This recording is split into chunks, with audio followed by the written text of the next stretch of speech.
Pekný sviatočný večer, vážení priatelia. Verím, že ste veľkonočné sviatky strávili pokojne. Aj ja som ich mal pokojné, mohol som si veľa vecí v kľude pripraviť a premyslieť, ale jeden pocit v mojej mysli neustále dominoval. Obavy.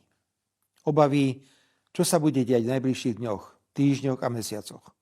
Či to bude len o hospodárskom poklese jednotlivých štátov a Európskej únie ako celku, o zdražovaní, či nedostatku pohonných môd, alebo pôjde o viac, o náš mierový život, o naše životy a bezpečnosť a možno aj o naše postavenie v rozvrátenom svetovom poriadku.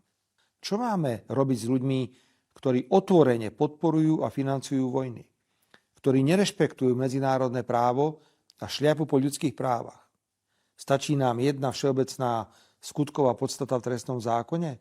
Alebo by sme mali uvažovať o ústavnej ochrane mieru? V najbližších dňoch a týždňoch sa zúčastním na viacerých podujatiach, aby som vyjadril úctu všetkým, ktorí bojovali proti fašizmu a tým, ktorí boli jeho obeťami a prešli neuveriteľným utrpením. Po Slavíne v stredu sa potom chystám do Nemecka, do koncentračného tábora v Dachau. Potom 9. mája na deň víťazstva do Moskvy a v júni do Normandie, pripomenúci význam otvorenia druhého frontu. Spojené štáty, zdá sa, strácajú kontrolu nad vojnou v Iráne. Situácia s ropou a plynom sa ďalej zhoršuje. Aj občania Spojených štátov, krajiny, ktorá je čistým vývozcom plynu a ropy, platia za pohonné látky viac a viac. Tak je svet prepojený. Nikto sa pred zdražovaním a hospodárskym poklesom neskrie. Napriek tomu budú v tomto Don Kichotskom boji úspešné len tie krajiny, ktoré sú aspoň trochu vnútorne zocelené. Slovenská vláda v spolupráci s rafinériou Slovnaft robí maximum preto, aby aj po zvyšovaní cien pohonných látok zostávalo Slovensko s najnižšími cenami v druhej polovici všetkých členských krajín Európskej únie. Spolu s Maďarskom a ďalšími krajinami bojujeme za opätovné sprevádzkovanie ropovodu Družba a otvárame oči Európskej komisii, ktorá dosahuje doslova svetové rekordy v neschopnosti a ideologickej zaslepenosti. Poukazujeme na nepriateľské kroky ukrajinského prezidenta proti členským krajinám Európskej únie, ale dnes už aj celej Európskej únie. Je priam neuveriteľné, ako sa ukrajinský prezident správa k žiadostiam únie, aby neútočil na plynovú a ropnú infraštruktúru. Doslova má celú Európsku úniu na háku. A to už musí byť situácia veľmi vážna, keď som dnes zachytil plač predsedu Európskej rady Antónia Koštu na adresu Ukrajiny.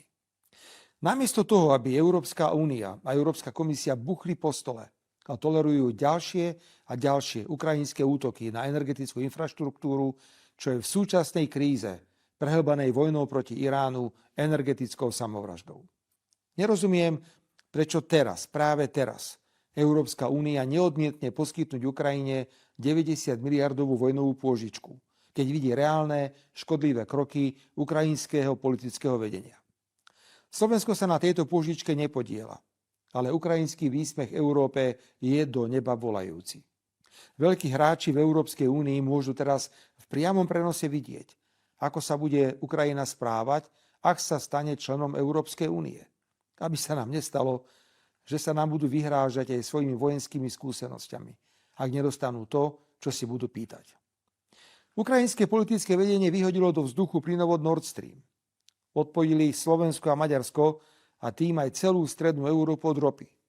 Prerušilo dodávky plynu. Útočí na ropnú a plynovú infraštruktúru. Doslova poškodzuje energetickú bezpečnosť Európy. A ako reakcia prichádza vyznamenanie Zelenského v Európskom parlamente. 90 miliardová pôžička, ktorú nikdy Ukrajina nevráti. A dobre, že nie, okamžitá pozvánka do Európskej únie.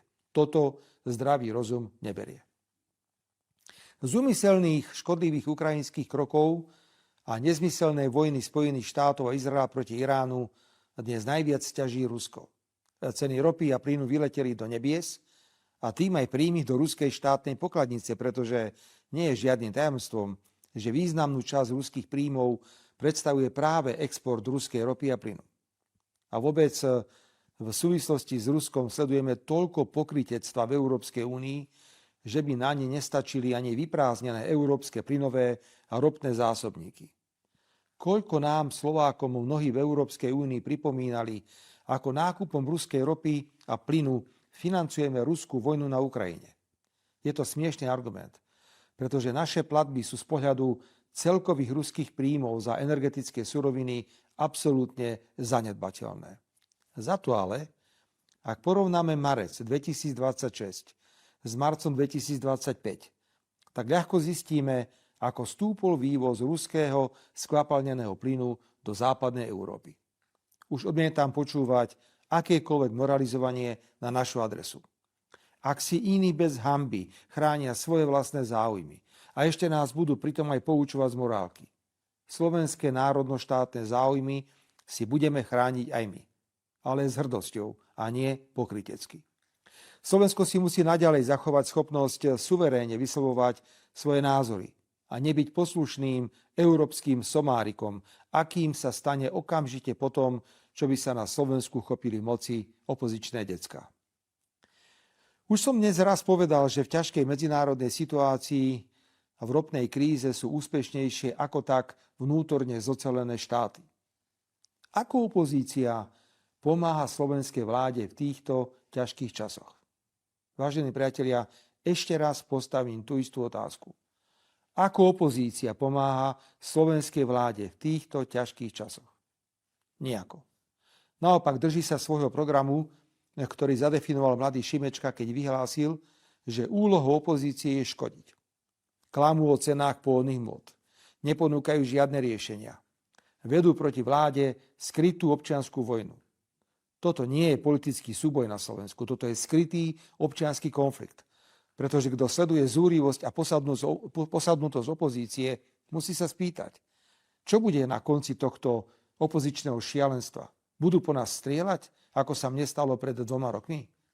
Voľby v roku 2027 nebudú na Slovensku o výmene vlády. Budú o tom, či Slovensko zostane krajinou, v ktorej bude možné vyjadrovať slobodne iné názory. Či budeme suverénnou krajinou alebo mopslíkom Európskej komisie. Či budú mať slovenské národno-štátne záujmy prednosť pred záujmami iných krajín, najmä Ukrajiny.